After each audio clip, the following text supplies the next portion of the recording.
Well, hello, Providence Church. We're so grateful that you can join us for the announcements today. We have some very special guests today with us, the Ripmas and the Altinas, and our special guests here today to help us understand a little bit more about the missionaries that we support. Last Sunday, you'll recognize that we put out a call, and Dave spoke shortly about why it's important for us to support our brothers and sisters in Christ in other lands.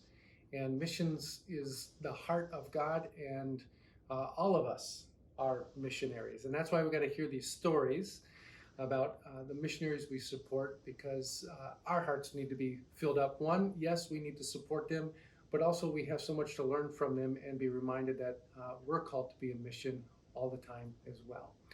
But we brought these beautiful couples here today because they have personal relationship with missionaries on the field, and we wanted to just hear, how did we come into connection with this beautiful family in Central Asia? You know them personally. Could you just give us some of that background? We supported our in our former church missionary in Central Asia, and when it became unsafe for him to be in Central Asia, he had mentored a young man, Kanat, and he took over that position for our missionary, and then we began supporting him. And we actually got to go when that happened to Central Asia and saw that happening and met many believers there. It is a very Muslim country, so the Christians there have to be very careful and often are very persecuted. So it's a challenge, but Kanat and his wife are strong Christians and really seek to reach out, and during this difficult time especially, with Jesus' love to those around them. Beautiful. And Altinas, you have had a connection with our friends in Uganda. Can you tell us how that connection came to be? Stephen Kazimba started as a seminary student at Western Seminary, and we got to know him through others who had also been previous students. We got to know many different Ugandans. Stephen became our missionary through because we knew so many needs that he was trying to take care of. The people there are in such poverty, and our church has done projects with Stephen, and I'm gonna let Dave explain those. Another interesting thing is that Reverend Titus Baraka, who preceded Stephen at Western Seminary, was a classmate of Toby's. Yes. Oh, good. Yeah. So our church has, over the years, stepped up mightily when it comes to doing projects. We built a commercial building that the proceeds from benefited the mission of the church. We did pastors' conferences. We did pig projects. Just any bicycles for lay readers and pastors. We just did so many things over the years. Lately we have not had to do that so much, but we have continued to support Stephen as he has ministered to, at this present time, 13 million Christians in Uganda. He started as a pastor, has gone to bishop, and now he was just recently, March 1, installed as the Archbishop of Uganda. And we were privileged to be there at that time. Beautiful. But also, he's not been paid since this whole COVID thing happened, as well as all the different pastors. All of them have no income, and they're in a poverty situation before that, so it's very hard. So let's talk a little bit about that, because that was the call last week, that through the remainder of this month, we're inviting Providence to be generous and to seek the Lord to say, how do we support our friends? Tell us a little bit more about the situation that's going on right now. Well, what happened when COVID struck, the Africans have dealt with two major epidemics over the years, HIV/AIDS and Ebola. So they have protocols in place to handle those things. What they don't have is good medical facilities and medical equipment and that sort of thing, so that they know that rather than overcome and swamp their medical, one doctor for every 10,000 people, Okay.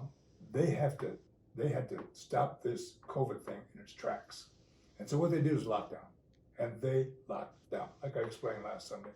You have a personal car, one person in a car. All public transportation was down. And that's how they get around. You know, they either take taxis or what's called a boda, which is basically a motorbike, or they walk. Well, they all ended up walking. Closed down every business, and worst of all, they closed down the churches, sort of like we did here. The situation there is, if there's no church, there's no offering. If there's no offering, there's no money. And what happens in the Church of Uganda governance, the money starts to come from the bottom and flows up to the top. All right. So if there's no money at the bottom for the pastors and the lay readers who are in the parishes and in the churches, those who are the bishops and even Stephen, who is an archbishop, who, by the way, was installed, like Grace said, March 1, has not been paid since. And so what's happening is the clergy, and we'll talk about that most, I think, but it's true of a lot of other people. The clergy are starving. If they have a garden, they have some access to food, but especially urban parishes, there's no place to have a garden. So these pastors are starving. And so this is why we thought, it'd be wonderful if Providence would step up and be able to give some resources to Stephen to distribute among the clergy and others. And that would be Stephen's heart to spread it out among the Oh, clergy that absolutely. he's He would be supporting and oh encouraging. yes. He's a wonderful man of the people, and many people here know that of him. So yeah, so that would be what we think would be the greatest need right now among many. Beautiful. And how about our friends in Central Asia?